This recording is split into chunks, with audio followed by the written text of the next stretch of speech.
First off, 大家欢迎，我是 Clara Tsao. I'm going to speak in English because my English is better than my Mandarin, but I can also speak Mandarin if you guys prefer that.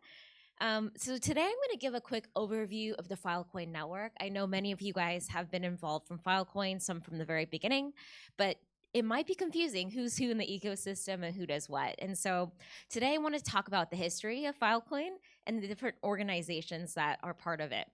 So in 2014, 2015, Juan Benet started an organization called Protocol Labs that many of you guys work in this room that you'll hear as presenters.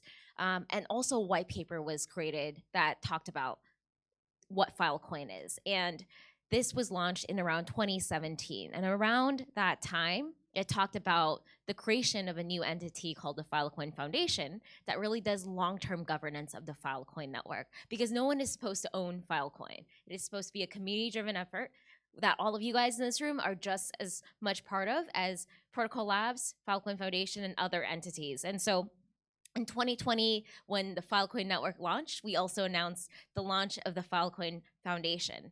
And there are two arms of the foundation. There's Filecoin Foundation and Filecoin Foundation for the Decentralized Web, which is our nonprofit arm.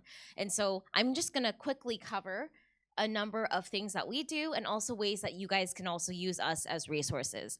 So the main focus of the Filecoin Foundation is long-term governance of the Filecoin network. There are other open source foundations that have been similar in the past, like the Linux Foundation, the Mozilla Foundation. And so the goal of an open source foundation is really to make sure that if you guys as community members have ideas and want to change the way that the protocol works, that the network works, you can do so. And so there are processes like the Filecoin Improvement Proposal that the foundation facilitates. We also give a lot of grants and empower developers to make sure that we can build the right tooling and infrastructure that can make this network successful. So we work with a number of people at Protocol Labs, but also other companies in the network. And just in terms of network stats, because some of you guys have been with us since the very beginning, today we are at around 10.8 exabytes of total network storage power. We have over 3,400 storage providers all around the world and growing. We also have over 128 million NFTs stored on our network.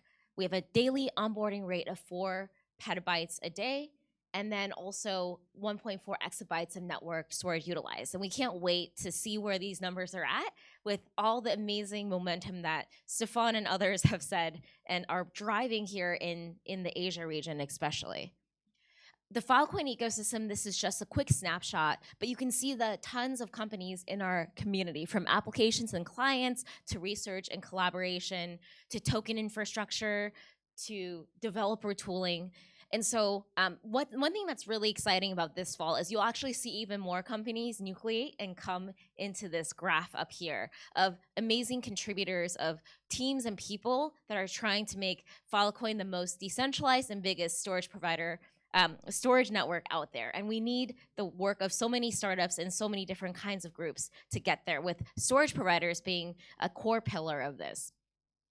I don't need to go into detail here because you'll actually hear from a number of our storage providers in the Asia region, the amazing work they're doing on data storage, but we've also had the chance to bring on so many incredible organizations since network launch, from groups like NASA to UC Berkeley to the National Institute of Health to the University of Utah. So this list continues to grow, but it's so amazing that we can look at something like this picture behind me and think about all the reputable organizations that really do care and understand the future of decentralized storage. So I'm gonna deep dive more into Filecoin Foundation and also some of the priorities this year. Many of you guys have participated in Filecoin Virtual Machine. This continues to be a focus. If you guys remember, Filecoin Virtual Machine was just announced on Pi Day, 3.14 March of this year. And so we've seen so much momentum of the entire community, developers, and also storage providers building on it. And that's been a huge success. Robert, who you might see walking around this event, he has been managing an amazing program we started last year called Filecoin Orbit. And some of you guys might be Orbit ambassadors here, but we've had over 75 events in this year alone. And what Orbit does is today, if you wanted to organize an event to help other people understand Filecoin or driving growth in the Filecoin community, we will give you money to organize an event. And so definitely talk to Robert, but also you can learn more just Googling Filecoin Orbit. You can sign up and be an ambassador and host local events to really get more adoption and also getting more people to understand what decentralized storage is.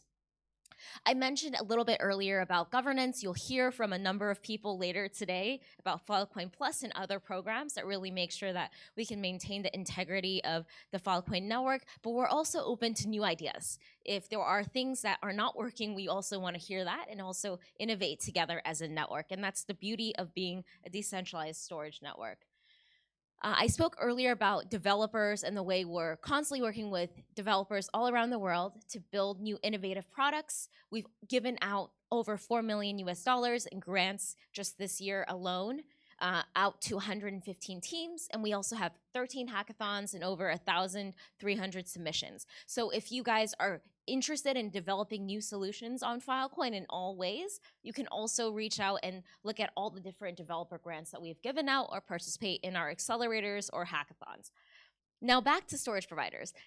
We will get into this more later on, so I'm not going to deep dive on it, but I just wanted to take a look at this map and say we have such an amazing community of storage providers all around the world. And every single month or every few months, it's been amazing to hear where there's new growth. I just heard this week that Vietnam is an amazing hotspot. We just had Jakarta, where we've seen a lot of growth and interest from the Indonesian market. And so, and we know that there's also a lot of interest in the Middle East right now, which we have barely tapped into. And so if you guys are interested in growing the market in different ways outside of Asia and other regions, we would love to work with you or get connected with people in your network that might be interested in continuing to globalize the storage provider network, because we are stronger when we are even more decentralized in different regions around the world.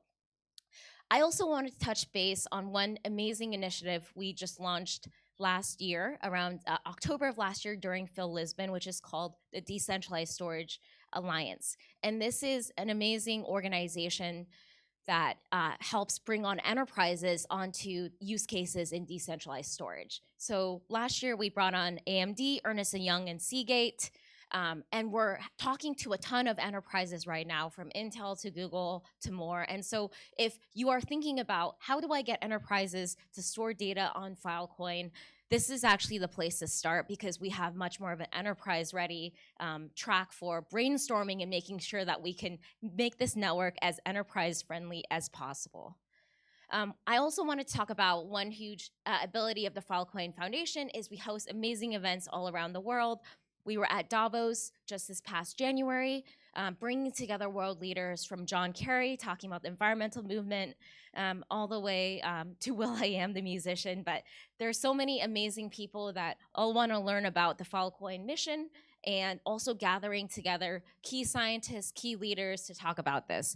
So one of the things that we've done is, if you guys are passionate and really want to showcase what you're doing on the Filecoin network, we want to be able to show you at amazing events around the world. So last year, we had the chance to really showcase some storage providers, and we would love to continue to do so. If you have great clients or case studies where the podium at Davos might be a great place to spotlight, let us know. And we're gonna be back at Davos this January 2024, and we would love to see you guys there.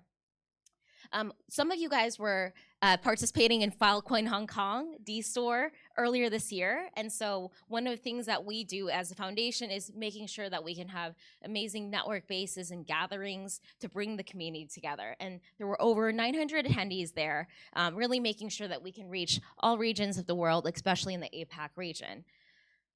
This is back to announcements that we can also do at the foundation. We have worked with Lockheed Martin this past year and also the year before to really think about applications of decentralized storage in space. And so we had the podium of Davos to really announce something major like this. We would love to see some of you guys also on stage to be able to work with us to make these major announcements.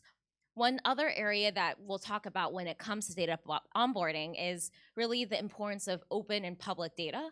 A huge mission of the foundation is really storing humanity's most important information. So we're working right now with Democracy's Library, which is out of an organization called Internet Archive, to back up all the copies of data from governments all around the world. And so there's a lot of work being done there, and we're also doing that through a separate initiative called the public data commons. We want to make information accessible and free for all. And so we are also looking for storage providers to also help store some of this valuable data. We're working with organizations like Muckrock to make sure that when it comes to information that journalists might have to share, it can be done securely in a decentralized way. And Muckrock actually allows for documents and primary source materials to be accessed by the public from government data sets through FOIA requests. This is so important to democracies worldwide, and so we are so happy to be able to support initiatives like this. Many of you guys have heard of Starling Labs out of Stanford University. They are thinking about storage when it comes to human rights. One amazing initiative out of Starling recently is called DJ and the War Crimes, where it opened a 30-year investigation into a cold case that had been closed over the war crimes convicted by the Arkan Tigers massacre in 1992. And this project actually just won an Emmy, which is really incredible when you think about the amazing power of storage and the amazing kind of ways that we can spotlight a number of things that have happened in the past. And Starling used verified videos and over 2,000 pages of source documents to be able to reopen this investigation and prove that these were the original documents that took place. Many of you guys have heard about the amazing research institutions. One of the spotlights I wanted to shine on is MIT. MIT is one of the leading global institutions in the world, and one of the things that we're doing is making sure that that knowledge from MIT can be accessible by all. And so we're actually working to back up and upload all of MIT's open learning courseware onto Filecoin and IPFS. And so those are just a couple of examples. Thank you so much, everyone, for this really quick introduction to the Filecoin Foundation. If you wanted to reach out to me, I'm Clara at phil.org, and I look forward to working with all of you guys and also to talk to all of you guys throughout the next day and a half. I also wanted to share that we have an amazing event coming up this October in Las Vegas that is focused on bringing together the entire global community of storage providers, and it's called Phil Vegas. If you are interested in coming, it's October 3 to 5. And we're also going to be talking about how we can think about data storage in an era of AI and also a lot of machine learning. How do we make sure that we can create a network that has ability to upload and also archive all the data that we're seeing through self-driving cars and other kinds of innovation? We also have a lot of amazing speakers that are coming from AI and other backgrounds, as well as investors and people really passionate about distributed storage. So thank you so much, and I hope to continue to meet many of you guys.